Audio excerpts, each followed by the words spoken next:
मित्रों,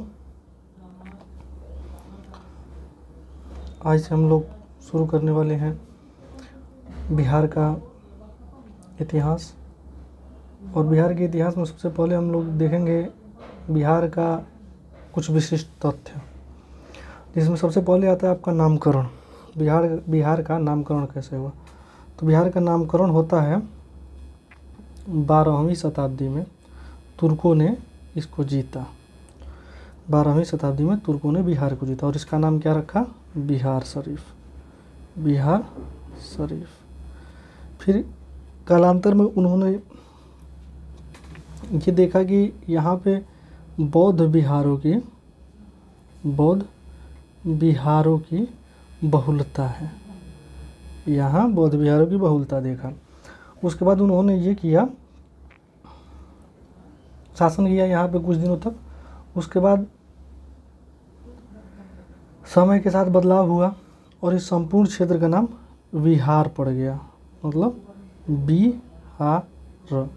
तो बौद्ध विहारों की बहुलता के कारण इस पूरे प्रदेश का नाम बिहार पड़ा। ठीक है मेरे प्यारे दोस्तों, इसका नाम बिहार क्यों पड़ा? बौद्ध विहारों की बहुलता के कारण। अगर एग्जाम में आ जाए कि इसका बिहार के नाम से क्यों जानते हैं, तो बौद्ध विहारों की बहुलता आएगा। अब इसकी भौगोलिक स्थिति देख लेते हैं। तो भौगोलिक स्थिति में 2-3 चीज़ें देखनी होती है। सबसे तो पहले ये है कहाँ, फिर ये किस अक्षांश में आता है और किस देशांतर में आता है। 3 चीज़ों का ध्यान में रखना पड़ता है। तो ये उत्तरी भारत के गंगा बेसिन में, उत्तरी भारत के गंगा बेसिन में पड़ता है। ठीक है, पहला फैक्ट ये हो गया। दूसरा फैक्ट देख लेंगे हम लोग दोस्तों, इसका अक्षांशीय विस्तार देख लेंगे। तो अक्षांशीय विस्तार में देखेंगे 24 डिग्री 20 मिनट और 10 सेकेंड पूर्वी देशांतर से लेके 24 डिग्री 20 मिनट और 10 सेकेंड उत्तरी अक्षांश से लेकर 27 डिग्री 31 सेकेंड और 50 मिनट उत्तरी अक्षांश तक। ये कहाँ है? उत्तरी अक्षांश में। ठीक है, तो इसका उत्तरी अक्षांश का हो जाएगा 24 डिग्री 20 मिनट 10 सेकेंड से लेकर 27 डिग्री 31 मिनट 50 सेकेंड तक। अब इसका देशांतरीय विस्तार देखेंगे। देशांतरीय विस्तार में इसका देशांतर देखना पड़ेगा कि किस देशांतर पे पड़ता है। तो देखेंगे 83 degree 19 minute 50 second, 83 degree 19 minute 50 second से लेकर 88 डिग्री 17 मिनट और 40 सेकेंड पूर्वी देशांतर कहाँ है? तो ये हो गया आपका 83 डिग्री 19 मिनट 50 सेकेंड से लेकर 88 डिग्री 17 मिनट 40 सेकेंड पूर्वी देशांतर में। ठीक है मेरे प्यारे मित्रों, हम लोगों ने ये देख लिया। इसके बाद अब आती है बारी कि इसका आकार कैसा है। तो इसका आकार कैसा है? रेक्टेंगल के जैसा है। रेक्टेंगल मतलब आयताकार है। क्या हुआ मीनिंग? आयताकार है। बिहार का आकार कैसा है? आयताकार है। आप लोग मैप पे भी देखेंगे तो आप लोगों को अनुमान लग जाएगा कि बिहार का आकार आयताकार है। ठीक है, अब इसका देखते हैं क्षेत्रफल। तो बिहार का क्षेत्रफल जो होता है, बिहार का क्षेत्रफल 94,163 वर्ग किलोमीटर है, जो संपूर्ण देश के क्षेत्रफल के 2.86% है। मतलब भारत के क्षेत्रफल के 2.86% बिहार का कुल क्षेत्रफल है, जो 93,163 वर्ग किलोमीटर है। ठीक है मेरे प्यारे मित्रों, समझ में आ रहा है? तो एक बार लाइक और शेयर ज़रूर करें। समझ में आ रहा है तो, नहीं आ रहा है तो लाइक शेयर नहीं करें, क्योंकि कोई दबाव नहीं है। आप लोगों को अच्छा लगे तो ही लाइक शेयर कर। चलिए अब यहाँ पे देखते हैं इसका क्षेत्रफल। तो देख लिए, और कुछ देखने वाला चीज़ है नहीं। यहाँ पे एक चीज़ और देखने वाला है कि दीर्घकालिक औसत वर्षापात कितना होता है। दीर्घकालिक औसत वर्षापात देखते हैं। तो 10/112.5 मिमी इसका औसत वर्षा है। मतलब बिहार में वर्षा कितना होता है 1012.5 मिमी होता है। अब बिहार से एक चीज़ और देखते हैं, सीमावर्ती देश में क्या हो जाता है अपना, नेपाल होता है। सीमावर्ती देश में नेपाल एक सीमा साझा करता है। यहीं पे देख लेते हैं हम लोग कि बिहार से कौन कौन से राज्य सीमा साझा करते हैं। तो वेस्ट बंगाल हो जाएगा, फिर उसके बाद यूपी हो जाएगा, फिर झारखंड हो जाएगा। तो बिहार से सीमा साझा करने वाले 3 राज्य हमारे हैं, पश्चिम बंगाल, उत्तर प्रदेश और झारखंड। ठीक है मेरे प्यारे मित्रों, आगे आप लोगों को जब ज्योग्राफी पढ़ाया जाएगा तो उसमें डिटेल से बताया जाएगा कि बिहार, यूपी और झारखंड बिहार के किन किन जिलों से और कितने कितने जिलों से अपना सीमा साझा करते हैं। और साथ में ये भी बताया जाएगा कि नेपाल जो है वो बिहार के कितने राज्यों से, जिलों से, बिहार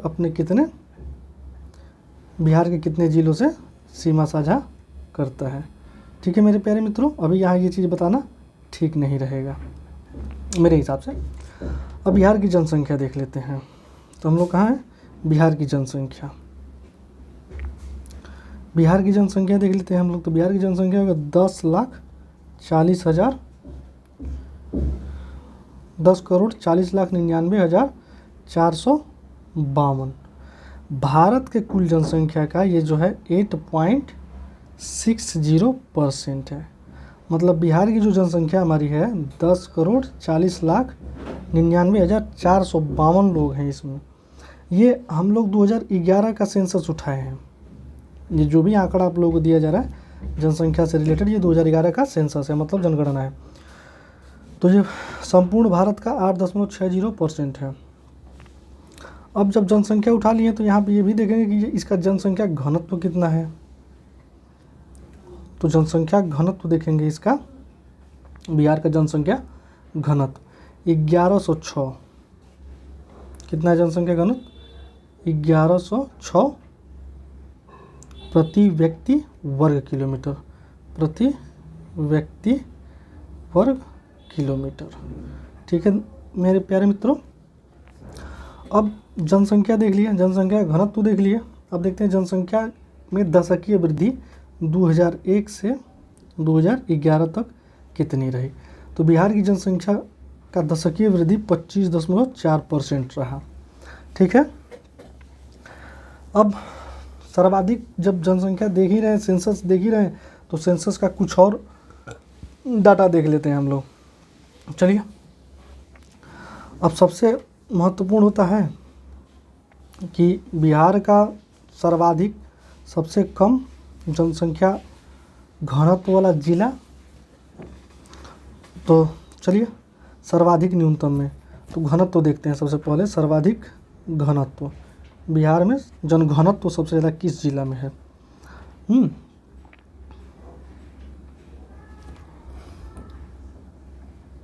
तो सर्वाधिक जनसंख्या घनत्व वाला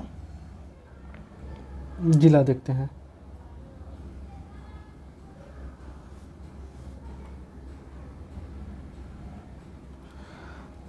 शेखपुरा हो जाएगा, शेखपुरा हो जाएगा। ठीक है, अब देखते हैं कि सर्वाधिक दशकीय वृद्धि वाला जिला कौन है। सर्वाधिक दशकीय वृद्धि वाला बिहार का जिला कौन सा है। तो सर्वाधिक दशकीय वृद्धि बिहार में मधेपुरा में हुआ है, जो कितना रहा, 31.1% रहा। सर्वाधिक दशकीय जनसंख्या वृद्धि रहा। और न्यूनतम दशकीय जनसंख्या वृद्धि अरवल का रहा। कितना रहा अरवल का, 18.9%। ठीक है मेरे प्यारे मित्रों, अब उसके बाद हम लोग देख लेते हैं कि सर्वाधिक जनसंख्या वाला जिला। तो सर्वाधिक जनसंख्या वाला 3 जिला देखते हैं। तो सबसे ज़्यादा जनसंख्या जो है वो आपका पटना में है, फिर पूर्वी चंपारण में, फिर मुजफ्फरपुर में। तो सबसे ज़्यादा कौन सा जिला है जनसंख्या में, पटना, फिर ईस्ट चंपारण, फिर मुजफ्फरपुर। मेरे प्यारे मित्रों, यहाँ पे आप लोग गलती करते हैं कि ईस्ट चंपारण दूसरे नंबर पे नहीं लाके मुजफ्फरपुर लिख देते हैं, या फिर ऑप्शन में जो ईस्ट मुजफ्फरपुर मिलता है उसको टिक करके चले जाते हैं। तो ऐसी गलती नहीं करना। आप लोग जब भी सर्वाधिक जनसंख्या वाला 3 जिला पूछे तो उसमें आप लोग देखिएगा कि सबसे ज़्यादा जो जनसंख्या है उसमें पहले नंबर पे पटना आता है, फिर दूसरे नंबर पे ईस्ट चंपारण आता है। ठीक है मेरे प्यारे मित्रों, तो ये चीज़ ध्यान रहेगा ना। फिर उसके बाद से न्यूनतम जनसंख्या वाले 3 जिले देख लेते हैं। शेखपुरा न्यूनतम जनसंख्या वाले 3 जिलों में सबसे कम जनसंख्या है शेखपुरा का, दूसरा शिवहर का, फिर अरवल का। 3 जिले हो गए ये। कौन कौन से? सबसे कम जनसंख्या है शेखपुरा का, फिर शिवहर का, फिर अरवल का। ठीक है मेरे दोस्तों, ये बात समझ में आ रही है अभी तक? अगर समझ में आ रही है तो लाइक करें। सर्वाधिक जनसंख्या घनत्व वाले 3 जिले देख लेते हैं। तो हम आप लोगों को एक जिला बताए थे शिवहर। अब 2 चीज़ और देख लेते, 2 जिले और देख लेते हैं। सर्वाधिक जनसंख्या घनत्व सबसे पहले शिवहर में है, फिर पटना में, और फिर दरभंगा में है। तो जनसंख्या घनत्व में अगर आपको पूछेगा तो शिवहर, पटना और दरभंगा 3 चीज़ लेके चलेंगे कि सबसे ज़्यादा जनसंख्या घनत्व जो है शिवहर में है। शिवहर में कितना है? 1882 प्रति व्यक्ति किलोमीटर स्क्वायर। पटना में है 1803 और दरभंगा में है 1721। तो जनसंख्या घनत्व आज के बाद आप लोग कंफ्यूज नहीं होंगे कि सबसे ज़्यादा जनसंख्या घनत्व शिवहर का, फिर दूसरे नंबर पटना का, और तीसरे नंबर पे जो है वो दरभंगा का है। और न्यूनतम जनसंख्या घनत्व वाले जिला देख लें, कैमूर न्यूनतम जनसंख्या घनत्व वाला जिला देखेंगे तो उसमें देखेंगे कैमूर सबसे पहले नंबर पे कौन सा आता है न्यूनतम जनसंख्या घनत्व में? कैमूर या भभुआ? कैमूर या भभुआ? कैमूर को ही भभुआ लिखा जाता है, कहीं कहीं कैमूर लिखा जाता है। फिर हो गया आपका जमुई, फिर तीसरे नंबर पे आ गया बांका। तो जनसंख्या घनत्व तो सबसे कम जनसंख्या घनत्व कैमूर का, उसके बाद जमुई का, फिर बांका का। तो कैमूर का जनसंख्या घनत्व हो गया 488 प्रति वर्ग किलोमीटर स्क्वायर, प्रति व्यक्ति किलोमीटर स्क्वायर। जमुई का 567 और बांका का हो जाएगा 672। ठीक है, अब आगे बढ़ते हैं, देखते हैं आगे क्या है, आगे फिर चर्चा करते हैं। तो सर्वाधिक अब क्षेत्रफल में देख लेते हैं बिहार की दृष्टि में। क्षेत्रफल बिहार का सर्वाधिक क्षेत्रफल वाला जिला कौन सा है? तो सबसे ज़्यादा क्षेत्रफल बिहार में पश्चिमी चंपारण का, वेस्ट चंपारण का है। उसके बाद से शिवहर सबसे न्यूनतम जो है सर्वाधिक क्षेत्रफल में सर्वाधिक है वेस्ट चंपारण, और न्यूनतम में क्षेत्रफल में है शिवहर। इसीलिए हम बताए थे अगर कॉमन सेंस लगाएंगे तो जब इसका क्षेत्रफल न्यूनतम रहेगा तो यहाँ पर जनसंख्या घनत्व तो ज़्यादा रहेगा कि नहीं रहेगा? भले ही जनसंख्या कम हो तो क्या है, और इसका क्षेत्रफल ज़्यादा रहेगा पश्चिमी चंपारण का। बिहार में सर्वाधिक क्षेत्रफल वाला जिला पूछे तो पश्चिमी चंपारण हो जाएगा। अब बिहार का लिंगानुपात देखते हैं। लिंगानुपात, बिहार का लिंगानुपात कितना है? तो बिहार का लिंगानुपात 2011 के सेंसस से 918 प्रति 1000 व्यक्ति है, प्रति 1000 पुरुष है। मतलब 1000 पुरुष पे 918 ही महिलाएं हैं। तो अब सोचिएगा क्या हो रहा है कि 1000 पुरुष पे 918 ही महिलाएं हैं। तो अगर आप लोग अच्छे से नहीं पढ़े और नौकरी वोकरी नहीं हुआ तो कहीं कुंवारा ना रह जाना पड़े, देखिएगा। ठीक है मेरे प्यारे दोस्तों, ये चीज़ हो गया।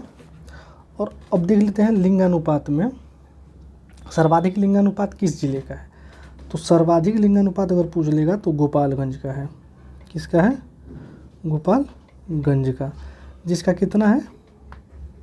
गोपालगंज का 1021 प्रति 1000 पुरुष है। फिर उसके बाद से सिवान आएगा, गोपालगंज के बाद सिवान आएगा, और सिवान के बाद आ जाएगा छपरा। मतलब छपरा को सारण भी कहते हैं। तो अगर ऑप्शन में सारण की जगह छपरा रहे तो आप लोग कंफ्यूज नहीं होइएगा, सारण मारिएगा। ये 3 जिले हैं घटते क्रम में, गोपालगंज, सिवान और सारण। अब देखते हैं न्यूनतम लिंगानुपात। न्यूनतम लिंगानुपात देखेंगे बिहार में तो न्यूनतम लिंगानुपात में सबसे पहले मुंगेर है, मुंगेर। उसके बाद से आता है आपका मुंगेर के बाद भागलपुर, भागलपुर के बाद आता है खगड़िया। ये न्यूनतम लिंगानुपात की बात करते हैं। तो अब देख लेते हैं कि मुंगेर का लिंगानुपात 876 है, ठीक है मेरे प्यारे मित्रों। भागलपुर का लिंगानुपात 880 है और खगड़िया का लिंगानुपात 886 है प्रति 1000 पुरुष। अब ये लिंगानुपात हम लोग देख लिए। अब देखते हैं साक्षरता, ठीक है, साक्षरता। तो साक्षरता दर बिहार का कितना है? 61.8%। अब साक्षरता में दो चीज़ होता है, एक पुरुष साक्षरता और एक महिला साक्षरता। तो बिहार में देखते हैं पुरुष साक्षरता 71.2% है और वहीं पे देखा जाए तो महिला साक्षरता 51.5% है, ठीक है मेरे प्यारे दोस्तों। साक्षरता में अगर आते हैं तो देखते हैं कि सबसे ज़्यादा पुरुष साक्षरता 71.2%, 71.2%, और महिला साक्षरता 51.5%। अब सर्वाधिक साक्षरता में देख लेते हैं। तो साक्षरता में सर्वाधिक जिला कौन सा है, मतलब घटते क्रम में 3 जिला देख लेंगे। तो सबसे पहले रोहतास, फिर उसके बाद से पटना, फिर उसके बाद से भोजपुर। तो रोहतास का साक्षरता दर कितना है अगर पूछ दे तो 73.4%, 73.4% आप लोग याद रखेंगे। पटना का साक्षरता दर कितना है? 70.7%। और वहीं पे भोजपुर का साक्षरता दर कितना है? 70.5%।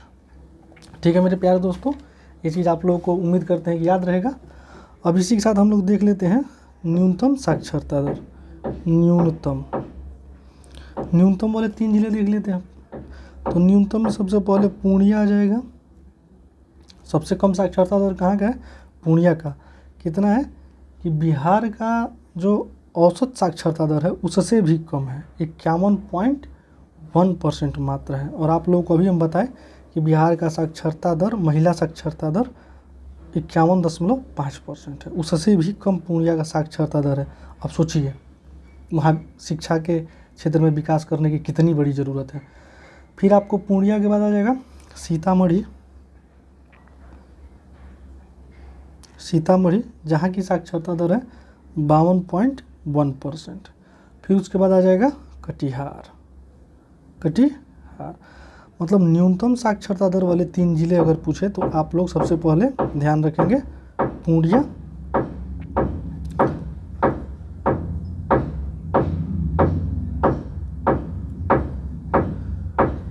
याद रखेंगे।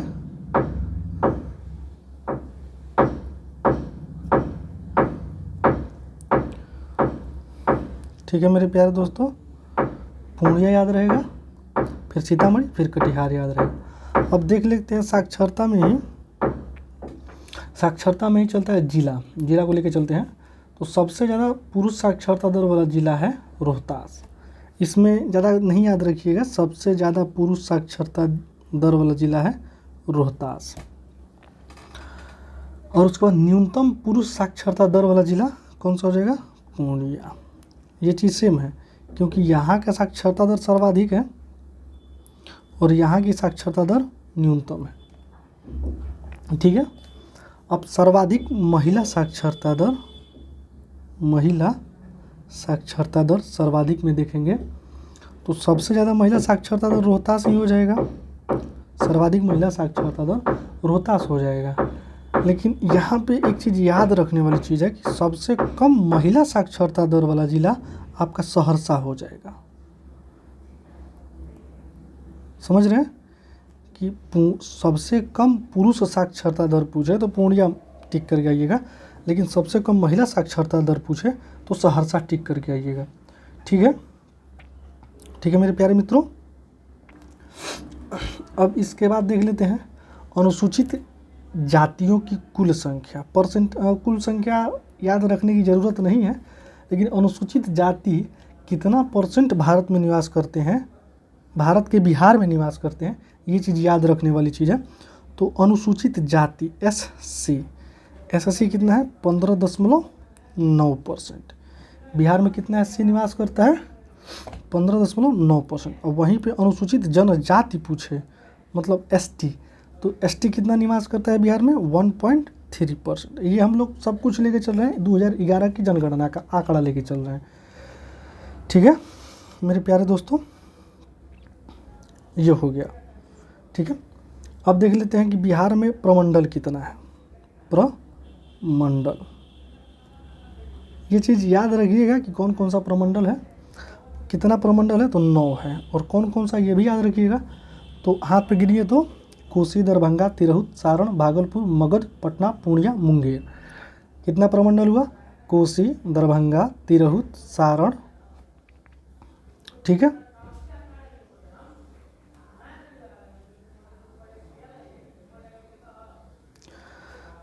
धन्यवाद दोस्तों, इसके बाद हम फिर मिलते हैं अगले वीडियो में। जो भी इसके बाद फैक्ट होगा आप लोगों को अगले वीडियो में बताया जाएगा और समझाया जाएगा। धन्यवाद, जय हिंद।